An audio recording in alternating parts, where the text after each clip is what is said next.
আশ্রমে এসেছিলাম, তোমাদের দাদাভাইও এসছে, ঠাকুর প্রণাম করলাম। কিন্তু একটু দেরি হয়ে গেছে বন্ধুরা, ঠাকুরের দর্শন করতে পারলাম না আর কিছুই দেখাতে পারলাম না। তো এখানে অনেক ভক্তরা এসছে বন্ধুরা আর ঝুলন যাত্রা উপলক্ষে। তো অবশ্যই দেখাবো বন্ধুরা ঝুলন যাত্রা কেমন হয় না হয় সব তোমাদের সঙ্গে শেয়ার করব, সঙ্গে থাকো বন্ধুরা।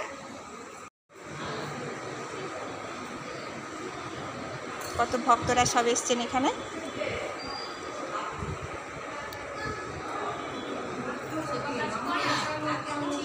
চলো বন্ধুরা বাড়ি যাচ্ছি। তো তোমাদের দাদাভাই গাড়ি বের করতেছে, তো ওদিকে টাইম হয়ে যাচ্ছে ছেলে আনার, ছেলের ছুটি হয়ে যাবে।